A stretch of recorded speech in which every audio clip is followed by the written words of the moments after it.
Hello दोस्तों, मेरे channel सिद्ध साबर मंत्र में आपका हार्दिक स्वागत है।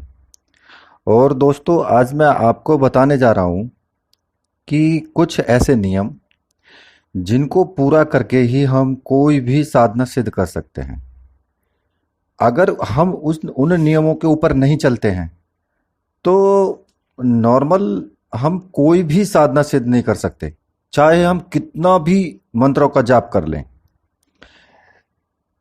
वो कुछ नियम ऐसे हैं कि जो किए बिना कुछ भी साधना सफल नहीं हो सकती। कई बार लोग कहते रहते हैं ना कि भाई हमने इतने जाप कर लिया और इतने दिन हमने साधना कर ली, लेकिन हमको ना कोई अनुभव हुई, ना किसी तरह का कुछ साधना में ही परिवर्तन हमें देखने को मिला।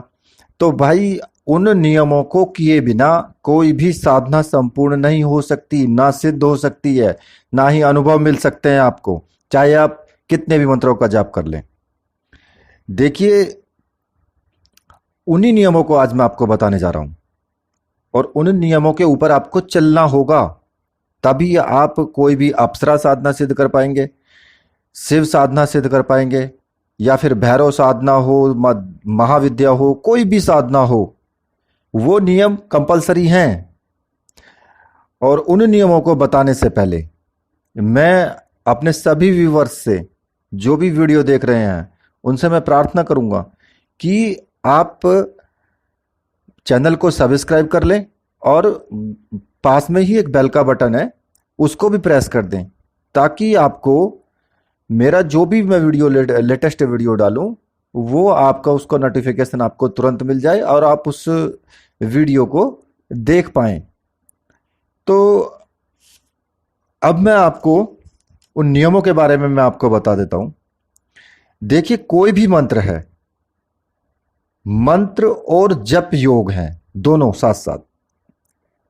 अगर हम किसी भी देवता के मंत्र का जाप करते हैं तो सबसे पहले हमें मन को एकाग्र करना बहुत जरूरी है, और जो अपनी चित्त वृत्तियां हैं उनका भी दमन करना बताया गया है कि बिना इन दोनों चीजों के कोई भी साधना सफल नहीं हो सकती। और मन का जो एकाग्रता है ना, उसके बिना, अगर मन हमारा एकाग्र नहीं है, उसके बिना तो आप कोई भी जाप कर लें, उसका आपको कोई भी फल नहीं मिल सकता। क्योंकि जब तक हमारा मन एकाग्र नहीं होगा, अब यार वही बात है कि हम जाप तो कर रहे हैं बैठे हुए यहाँ पे, ओम नमः शिवाय ओम नमः शिवाय, या फिर किसी अप्सरा का, और हमारा मन घूम रहा है कि बच्चा कहाँ होगा हमारा, आज ये काम नहीं हुआ, अभी वो काम करना है। तो भाई, जब हमारा मन ही वहां पे नहीं है तो यार साधना कैसे पूर्ण होगी। तो वही चीज है, आप अगर कोई भी साधना करते हैं तो मन का एकाग्र होना बहुत जरूरी है। और आपने, जो लोग गुरु जी से, अपने जो भी उनके गुरु हैं, उनसे मंत्र दीक्षा लेकर के और नियम पूर्वक एकाग्र मन से जो जाप करते हैं, उन्हें सफलता जरूर मिलती है। देखिए, मन की एकाग्रता बहुत जरूरी है, और अंतःकरण की शुद्धि भी, और चित्त वृत्तियों का दमन भी बहुत जरूरी है। ये योग के ही नियम कहे गए हैं और हमें उनका सहारा लेना पड़ेगा। मंत्र और जप योग में ना 7 अंग कहे गए हैं इसके। अब वो अंग कौन कौन से हैं? पहला आता है यम, दूसरा आता है नियम, तीसरा आता है प्राणायाम, चौथा आता है प्रत्याहार, पांचवा धारणा, छठा ध्यान आता है, और सातवां आता है समाधि। ये 7 नियम कहे गए हैं इसके। इनके बिना, देखिए, समाधि को तो खैर ऐसा है कि मंत्र जाप में और उसमें हमें समाधि से तो कोई मतलब नहीं है, क्योंकि समाधि एक लास्ट चीज ये अलग हो गई है। समाधि लगने के बाद तो फिर अलग ही चीज हो जाता है, उससे हमारा मतलब नहीं है। लेकिन जो ये 6 जो बचे हैं, इनसे हमारा बहुत घनिष्ठ नाता है। इनके बिना बिल्कुल भी साधना सिद्ध नहीं हो सकती। अगर आप नाभि दर्शन अप्सरा की भी साधना कर रहे हैं तो उसमें भी 100% जायज है, ये आपको करना पड़ेगा। अगर नहीं करोगे तो फिर नहीं होगी सिद्ध, बिल्कुल नहीं होगी। और मैं इसके बाद 1-2 वीडियो और बनाऊंगा, और उसके बाद मैं फिर शिव साधना की वीडियो बनाऊंगा। कुछ संपूर्ण शिव साधना मैं उसमें डालूंगा, उसके किस तरीके से मंत्र का उत्कीलन किया जाएगा, किस तरीके से जो है उसमें साधना की जाएगी, और कितने दिन तक की साधना की जाएगी, क्या क्या उसमें विघ्न आ सकते हैं, वो सब मैं आपको डिटेल में बताऊंगा पूरा। कम से कम 10 वीडियो उसकी बनेंगी। तो अब मैं आपको बता देता हूं कि इन नियमों में क्या क्या आता है। देखिए, इनका सहारा लिए बिना, अगर हम इनका सहारा नहीं लेते हैं तो कोई भी साधना के मार्ग पर हम नहीं चल सकते, और ना ही हमको चलना चाहिए। इष्ट देव का साक्षात्कार अगर हमको करना है तो इन नियमों को हमें अपनाना पड़ेगा, वरना फिर साधना से आप नाता तोड़ दीजिए। अगर आप इनको नहीं कर सकते तो फिर साधना के मार्ग पर चलना, उससे आपका कोई भी संबंध नहीं है फिर। अब इनको मैं थोड़ा संक्षेप में बता देता हूं कि क्या क्या होता है, क्योंकि व्याख्या करना तो बहुत लंबा हो जाएगा। जो यम नियम आता है वो अपने व्यवहारिक जो दैनिक जो मतलब सात्विक और शुद्ध चलने का नाम है। कि जैसे इसके लिए हमें क्या करना चाहिए, किसी भी व्यक्ति से हम हिंसा ना करें, मन वचन कर्म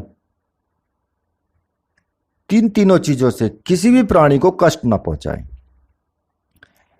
सत्य के मार्ग पर चलें।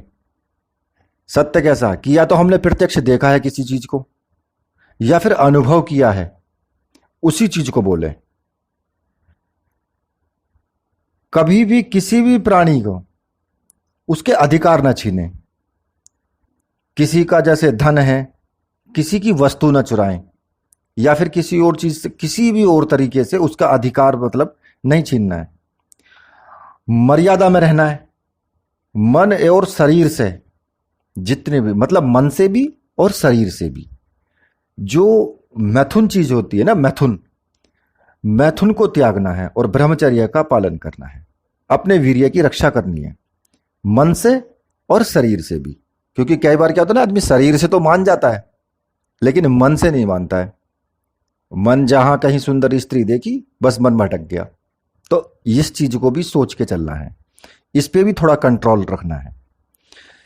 और साथ ही साथ जो मतलब जैसे कुछ लोग करते ना कि भाई मैं तो ये ले लूं वो भी ले लूं, अधिक धन संचय करना, कि एक तरीके से किसी चीज का ना संतोष ना रहना।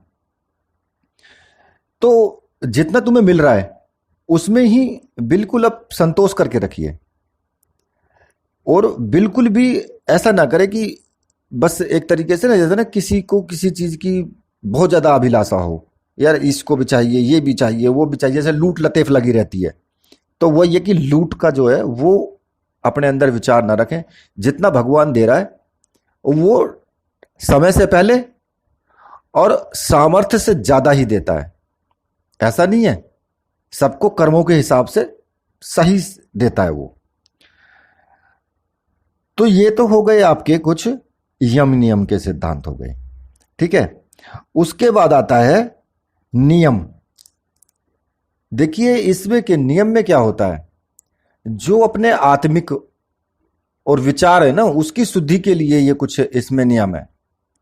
जैसे कि शौच पवित्रता, हमें ये चाहिए कि नित्य जो है प्रति स्नान करें, शरीर को पवित्र बनाए रखें, झूठ ना बोलें, या मिथ्या अभिमान होता है ना, जैसे कि एक अभिमान आदमी को आ जाना, ईर्ष्या हो गई, द्वेष हो गया या क्रोध हो गया, इनको हमेशा थोड़ा सा मन से त्याग करके रखें साधना में। और व्यवहारिक जीवन में इनका कोई उपयोग है, व्यवहारिक जीवन अगर आप रहते हैं तो इनको लोग करते हैं, लेकिन जब हम किसी भी साधना में बैठते हैं तो हम इसमें उसका उपयोग बिल्कुल नहीं कर सकते। इस चीज से हमें पवित्र रहना है, संतोष में रहना है, संतोषी बन के रहिए। मतलब जिस अवस्था में है और जो कुछ प्राप्त किया है उसी में संतोष रखें और मतलब खुश रहें। तो ये हो गए आपके नियम, ठीक है।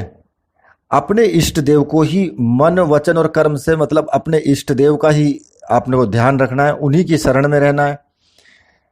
तो एक तरीके से कुल मिलाकर के जैसे कि ये होता ना कि अपने इष्ट को ही अपने मन के अंदर बसा करके रखना है बस। दूसरा आता है आसन। आसन में क्या होता है इसमें कि जैसे मान लिया हम लंबे समय तक कोई ऐसा आसन होता है, जैसे हम बैठने का तरीका होता है ना कि भाई किस मुद्रा में हम बड़े आराम से लंबे समय तक बैठ सकते हैं। तो उसी का अभ्यास करें। ऐसा नहीं है कि कोई दूसरा ये कह रहा है कि नहीं तुम तो पद्मासन लगा करके बैठो, नहीं। अरे पद्मासन जब हम पे नहीं लग रहा तो फिर हम क्यों बैठे? जो आसन लगाने में आपको, आप ऐसे आलती पालती मार के बैठते हैं, ठीक है, अगर आपको इसमें सुविधा है तो इसी आसन को सिद्ध करें, ज्यादा से ज्यादा इसी आसन में बैठने का अभ्यास करें, जिससे कि आप लंबे समय तक इसमें बैठ सकें। दूसरा आता है प्राणायाम। और प्राणायाम तो यार सब लोग जानते ही हैं, बाबा रामदेव भी इसको बताते हैं कि वही कि एक नाक से श्वास लिया, एक को बंद करके, और फिर दूसरी नाक से उसको छोड़ दिया। पहली नाक बंद की, फिर दूसरी बंद कर ली, छोड़ दिया, फिर उसी से वापस लिया, फिर उसको बंद किया, फिर दूसरी से छोड़ दिया। तो ये हो गया एक प्राणायाम। लेकिन यार ये ना कभी ऐसा होता है कि इसको ज्यादा नहीं करना चाहिए, क्योंकि ये ना गुरु के निर्देशन में ही करना चाहिए। कई बार गलतियां हो जाती हैं, तो उस स्थिति में फिर संभाल पाना बड़ा मुश्किल हो जाता है। तो ये आप अगर करें तो थोड़ा बहुत करें, ज्यादा ना करें उसको। दूसरा आता है प्रत्याहार। जो हमारे चित्त की चंचलता है ना, उसको नष्ट करके इंद्रियों को अपने वश में करने का ही नाम जो है वो प्रत्याहार है। मतलब कि इंद्रियों का दमन। जब हम, अगर हम इंद्रियों का दमन नहीं कर सकते तो कोई भी साधना संभव नहीं है। वह, अब अगर हमने अपनी इंद्रियों का दमन कर लिया है तो हम कोई भी साधना हो, हम अपनी वासनाओं पे काबू करके ना हर किसी साधना को प्राप्त कर सकते हैं। इसमें फिर अगला आता है धारणा। धारणा क्या होती है? जो हम अपने मन में धारणा रखते हैं कि जैसे कि जो हमारा चित्त होता है ना, उसको इच्छा मारते हिंदी हृदय में, मतलब हृदय के नाभि और चक्र और भौं के मध्य में, जो आप देखते हैं ना ये कि दोनों भौं के मध्य होता है, यहां पे हम एक ध्यान लगाते हैं। तो उसके अग्रभाग में, या नासिका का जो अग्रभाग होता है उसको देखते हुए या मंत्र जाप करते हैं, तो वो होता है धारणा। वहां पे हमारा ध्यान लगना बहुत जरूरी है। उसका अभ्यास करेंगे तो वो धीरे धीरे धीरे धीरे ध्यान वहां पे लगना स्टार्ट हो जाएगा। या फिर स्थूल पे हम लगाएं, जैसे कि मान लिया कि सामने शिवलिंग रखा है या कोई और मूर्ति रखी हुई है, तो उसको भी, उस पे ध्यान केंद्रित करें। और जब हम उस पे नजर गड़ा के देखेंगे और हमारा ध्यान में मतलब कुछ नहीं आएगा, सिर्फ वो मूर्ति से संबंधित ही हमारे मन के अंदर विचार रहेगा, तो फिर हम जो है दूसरे तरीके से आंख बंद करके भी उसको लगा सकते हैं। तो इसका भी अभ्यास करना बहुत जरूरी है, बिना इस अभ्यास के नहीं हो सकता। दूसरा आता है ध्यान। ध्यान में भी वही चीज होती है कि भाई किसी भी स्थान पे एक जगह चित्त लगाना होता है हमें, और उसी में तन्मय हो जाना है, मतलब उसी के अंदर हमें खो जाना है। तो वो अपनी सुविधा के अनुसार करते हैं, मतलब कि हमें किस चीज पे ध्यान लगाना है, क्या हमारा उद्देश्य है। अब अगर मान लिया हम शिव की साधना कर रहे हैं तो शिव ही हमारा उद्देश्य है, तो हम शिवलिंग पे ही ध्यान लगाएंगे। हम नाभि दर्शनाप्सरा की साधना कर रहे हैं तो फिर हम नाभि दर्शना पे ही ध्यान लगाएंगे, उसी की मूर्ति पे हम ध्यान रखेंगे। लेकिन इतना जरूर है कि जब आप नाभि दर्शनाप्सरा की साधना करें तो उसमें आपका विचार जो है वो वासनात्मक विचार नहीं होना चाहिए। सौंदर्य को सौंदर्य की भांति देखें बस। तो आप अगर किसी सुंदर स्त्री की कल्पना करते हैं अपने दिमाग में, तो फिर उसकी सुंदरता के पे ही विचार रखें बस। तो ये हो गया ध्यान लास्ट में। तो उसके बाद समाधि आता है, और समाधि से तो हमारा खैर इसमें कोई लेना देना है ही नहीं, क्योंकि समाधि में क्या होता है कि योग में लगा करके और बस खो जाना, सीधे समाधि में लग जाना। उसमें आप मंत्र जाप नहीं कर सकते फिर, क्योंकि उसमें आपका चित्त बिल्कुल एकदम शांत हो जाएगा, मंत्र जाप का कोई मतलब ही नहीं होता उसमें। तो ये जो चीजें 7 मैंने आपको बताई हैं, इन 7 में से 6 तो आपको जरूर ही करनी है। इनके बिना कोई भी साधना संभव नहीं है, ये मैं आपको दावे के साथ कह सकता हूं। और इनका आपको अभ्यास भी करना चाहिए, दैनिक जीवन में रहते हुए भी अभ्यास इसका हम कर सकते हैं।